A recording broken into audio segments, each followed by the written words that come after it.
तो दिन में घंटा 2 घंटा सो नींद निकालूंगा, लेकिन मैं तो ये भी कहीं कल भी नींद निकालूंगा। यहाँ से जाऊंगा नागौर, नागौर से कपासन, कपासन में पता नहीं उदयपुर चित्तौड़ पूरे हाईवे पता नहीं चलता आंदोलन में, हम कहीं भी कर सकता है। फिर वहां न्याय दिलाने जाऊंगा किसको, सूरज माली को न्याय दिला। लोग कहते हैं हनुमान जी जातिवादी नेता है। सूरज माली जिसपे हमला किया विधायक के लोगों, 10 दिन से आंदोलन चल रहा है, सरकार तक से मत नहीं। और सरकार को पता लगा कि कल हनुमान गढ़ीवाल जा रहा है और सीआई को लाइन आगे किया, छोटी मोटी मांग मांगे और बचाया जो काम है। जब तक मैं पहुंचूंगा उससे पहले सरकार की चैन से नहीं सोएगी, भजनलाल को नींद आएगी, राजस्थान में सरकार पाएगी। तो भजनलाल को मेरे तक नजर आ रहा है, भजनलाल लागू, तो मुझे लग रहा है सरकार परेशान है।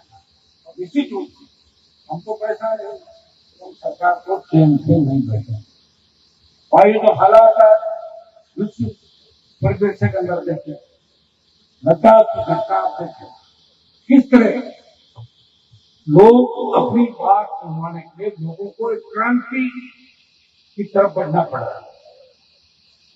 तमाम वर्ग के जो देश है, बेरोजगारी, बेकारी, सिस्टम से तंग आता, लोगों ने खुद ही रास्ता अख्तियार कर लिया, हम चल पड़े रास्ता ठीक करने।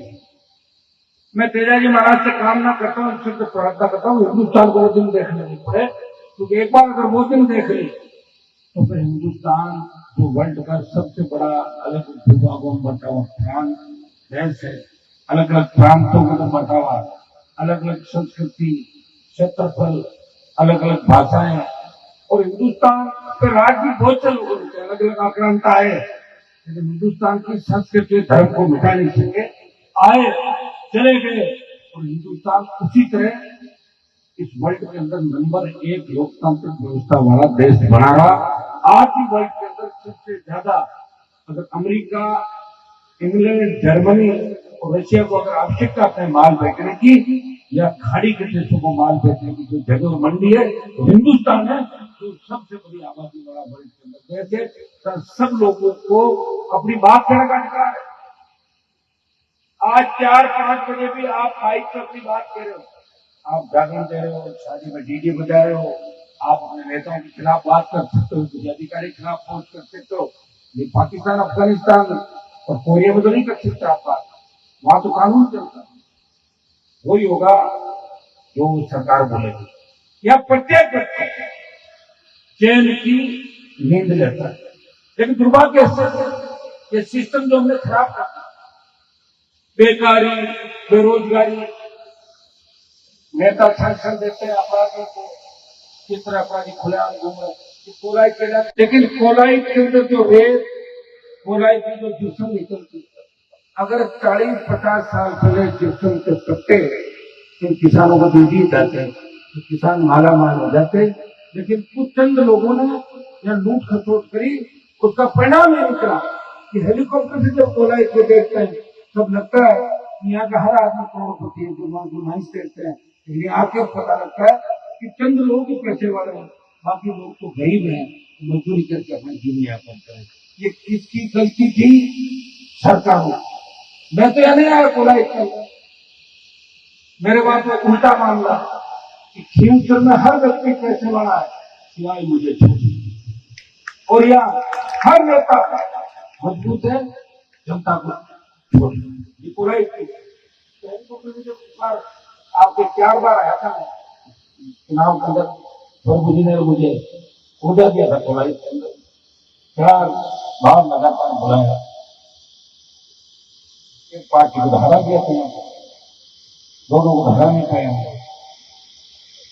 लेकिन आपने कहा हमने आपका साथ दिया, वापिस आओ, जागरण का कार्यक्रम है। तो मैंने कहा मैं बता दूंगा, तो फिर पता लगा प्रभु जी सब लोगों को लेकर और तारीख हमने तय कर दी, आपने आदेश दिया, मैं आ गया। मैं चाहता था 12-1 बजे आता तो निश्चित रूप से हजारों की तादाद के अंदर और लोग, लेकिन अभी भी हजारों की तादाद के अंदर आप लोगों को हजारों की तादाद के अंदर गाड़ी में तो यहाँ के अंदर कर्मी क्षेत्र के दिन गांव में आया, हर गांव के नौजवान खड़े थे, माताएं मैंने खड़ी थी और वो कह रही थी, हनुमान जी थकना मत, रुकना मत, आपने अपनी जवानी खराब की है, 2 साल इस राजस्थान के लिए और खराब कर देना। ये राजस्थान की माताएं बहनें, राजस्थान का नौजवान आपका इंतजार करा, आपको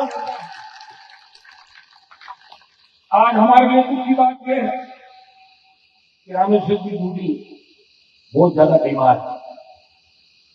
बीकानेर डिवीजन के अंदर भरपूर लड़ा क्या, प्रत्येक जिले में अगर एक मजबूत लड़ा कर भी हमारा मिल जाए, 10-15 लड़ा कर राजस्थान तो मिलकर बहुत कुछ कर सकते, लेकिन ईश्वर की मर्जी का किसी को नहीं कि मैं राजस्थान में ऐसा कुछ करूं जिससे मेरे लोगों की जो मजाक उड़ाई जा रही है राजस्थान के अंदर, ये इतनी बड़ी तादाद में होकर कुछ नहीं कर पा रहे। मैंने हुकार रैलियों के माध्यम से इस प्रदेश को जगाने का प्रयास किया। पहली रैली जो नागौर में करी, दूसरी बाड़मेर में करी, 5-5 लाख से ज्यादा नौजवान किसान आए। मुद्दे थे किसान कर्ज माफी, मुफ्त बिजली, टोल मुक्त राजस्थान, सशक्त लोकायुक्त और बेमुक्त अपराध मुक्त किसान। उन रैलियों के बाड़मेर नागौर की रैलियों के बाद मध्य प्रदेश महाराष्ट्र में किसानों ने हुकार भरी, सीने पे गोलियां खाई, सादत दी, और यूपी पंजाब के अंदर किसान उठा और देश में कर्ज माफी की बात चली कि किसान का कर्जा माफ होना चाहिए। या तो चौधरी देवीलाल जी ने 1990 के दशक के अंदर 10,000 मूल कर्जा किसान का माफ किया था। उस वक्त बहुत से परिवार जो सुसाइड कर रहे थे वो ठीक हो गए। 90 का दशक याद करो, तो 90 के दशक हम तो बच्चे थे, उसमें स्कूलों को करते थे। और अब हम बात कर रहे हैं कि किसान का पूरा कर्जा माफ करना, क्यों नहीं करें?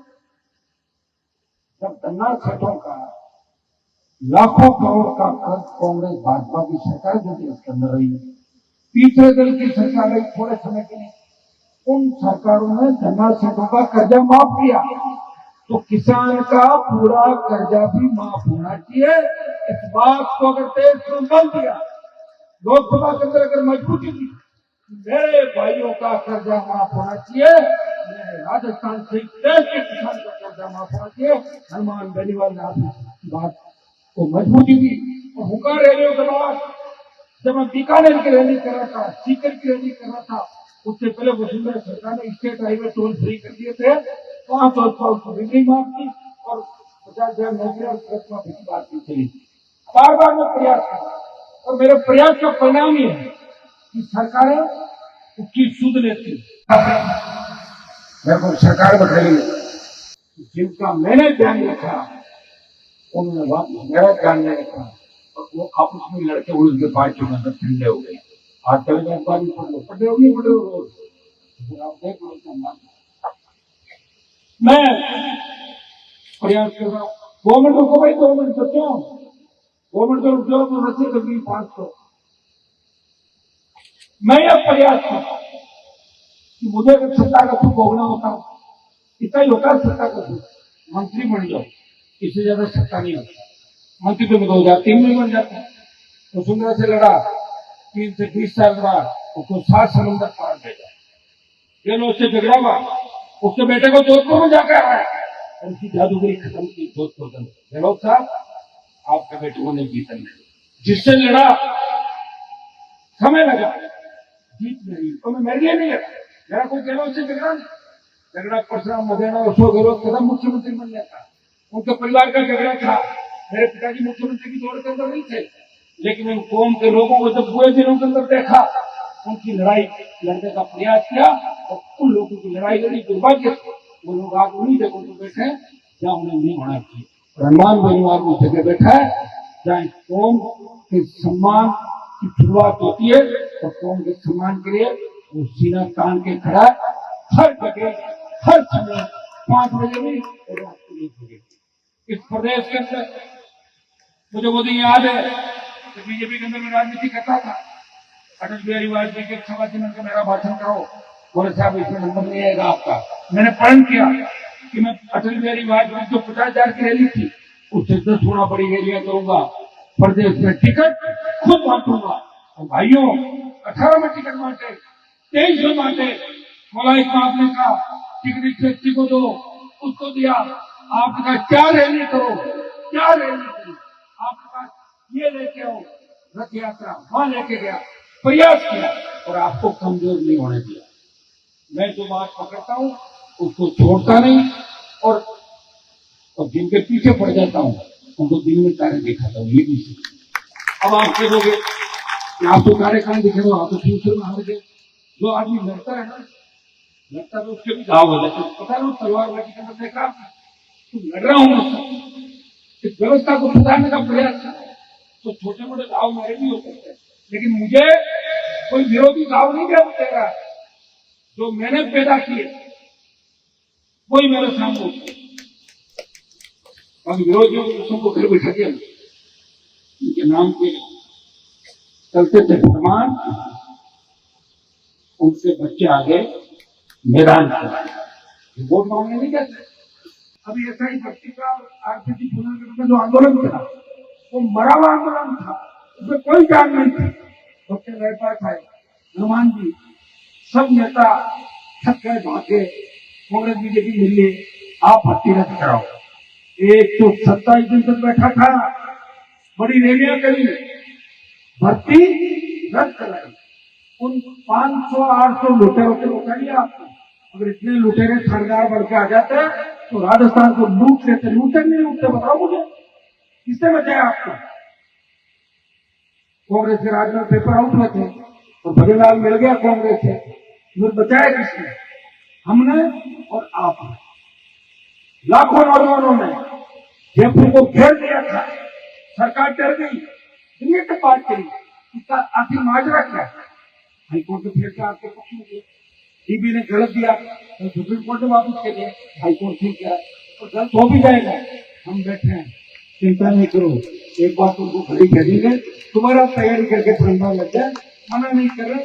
हम जो से ईमानदारी से उनके खिलाफ नहीं, लेकिन गेहूं के साथ गुड़ तो पूछा जाता है, ठंडा चाहिए, गेहूं के साथ गुड़ पूछा जाता है, नहीं पूछा जाता। अब 550 फंसी है तो उसमें अगर बहुत तो ईमानदार है, घर बैठ जाएगा, क्यों तैयारी करना? हम तो चुनाव आते हैं भाई, तैयारी करके रखते हैं अगली बार, ऐसे तो चुनाव हार के तुम घर बैठ जाएंगे, चुनाव हारेंगे अगली बार लड़ेंगे। तो फार्म खर्च हो गया था, फार्म खर्च किया था, तो सारी चीजें याद रखें।